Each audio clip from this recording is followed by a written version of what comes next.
اللہ تعالیٰ نے حضرت یوسف علیہ السلام کے بھائیوں کا یہ قول نقل فرمایا ہے، اے ابا، ہم ایک دوسرے کے ساتھ دوڑ کا مقابلہ کر رہے تھے اور ہم نے یوسف کو اپنے سامان کے پاس چھوڑ دیا تھا، پس اس کو بھیڑیے نے کہا لیا، آپ ہماری بات ماننے والے نہیں ہیں خواہ ہم سچے ہوں۔ ان کے اس قول کا یہ مطلب نہیں تھا کہ آپ کسی سچے آدمی کی تصدیق نہیں کرتے، بلکہ ان کا مطلب یہ تھا کہ اگر ہم آپ کے نزدیک نہایت معتبر اور سچے بھی ہوتے پھر بھی آپ ہم پر جھوٹ کی تہمت لگاتے، کیونکہ آپ کو یوسف سے بہت شدید محبت ہے اور آپ یہی گمان کرتے کہ ہم جھوٹے ہیں۔ خلاصہ یہ ہے کہ ہر چند کہ ہم سچے ہیں لیکن آپ ہم پر جھوٹ کی تہمت لگائیں گے اور ہماری تصدیق نہیں کریں گے۔ اس کے بعد اللہ تعالیٰ نے فرمایا، اور وہ اس کی قمیص پر جھوٹا خون لگا لائے۔ یعقوب علیہ السلام نے کہا، بھیڑیے نے تو خیر نہیں کہا بلکہ تمہارے دل نے ایک بات گڑھ لی ہے۔ حضرت یوسف کے بھائیوں کی خبر کے من گڑت ہونے کی وجوہ سن کر حضرت یعقوب علیہ السلام رونے لگے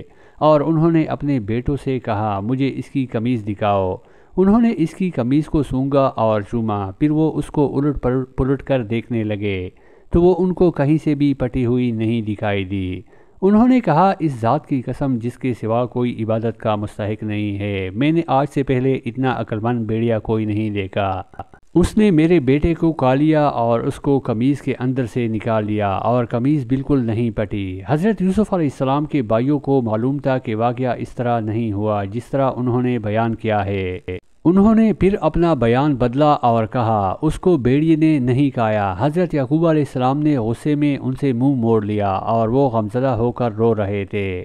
انہوں نے کہا، اے میرے بیٹو، بتاؤ میرا بیٹا کہاں ہے؟ اگر وہ زندہ ہے تو وہ مجھے لا کر دو، اور اگر وہ مر چکا ہے تو اس کو کفن پہناؤں اور دفن کروں۔ ایک روایت یہ ہے کہ انہوں نے آپس میں کہا، کیا تم ہمارے باپ کا حال نہیں دیکھ رہے؟ وہ کس طرح ہمیں جھٹلا رہے ہیں۔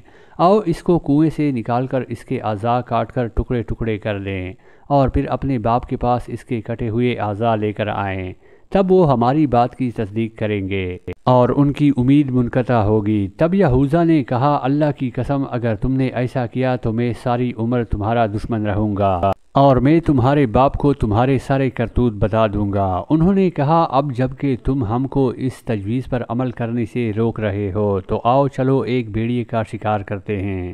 پھر انہوں نے ایک بھیڑیے کا شکار کیا اور اس کو خون آلود کر دیا اور اس کو رسیوں سے باندھ کر حضرت یعقوب علیہ السلام کے پاس لے کر آئے اور کہا، اے ابا، یہ ہے وہ بھیڑیا جو ہماری بکریوں کو چیر پاڑ کر کھا جاتا تھا اور ہمیں اس میں کوئی شک نہیں ہے کہ ہمارے بھائی کو بھی اس نے پاڑ کھایا ہے، اور یہ دیکھے اس کے اوپر خون بھی لگا ہوا ہے۔ حضرت یعقوب علیہ السلام نے فرمایا، اس کو کھول دو۔ انہوں نے اس کو کھول دیا۔ بھیڑیے نے ایک جھرجھری لی اور حضرت یعقوب علیہ السلام کے قریب آنے لگا۔ حضرت یعقوب علیہ السلام نے اس سے کہا، قریب آ، قریب آ، حتیٰ کہ حضرت یعقوب علیہ السلام نے اپنا رخسار اس کے چہرے پر رکھا اور کہا، اے بھیڑیے، تو نے میرے بیٹے کو کیوں کھایا اور کیوں مجھے اتنے غم میں مبتلا کیا؟ پھر حضرت یعقوب علیہ السلام نے اللہ تعالیٰ سے دعا کی، اے اللہ، اس کو گویائی عطا فرما۔ اللہ تعالیٰ نے اس بھیڑیے کو گویائی عطا کر دی تو اس نے کہا، اس ذات کی قسم جس نے آپ کو منتخب کر کے نبی بنایا ہے، میں نے آپ کے بیٹے کا گوشت نہیں کھایا، نہ اس کی کال کو پاڑا ہے، نہ اس کے بالوں کو نوچا ہے، اور اللہ کی قسم میں نے آپ کے بیٹے کو نہیں دیکھا۔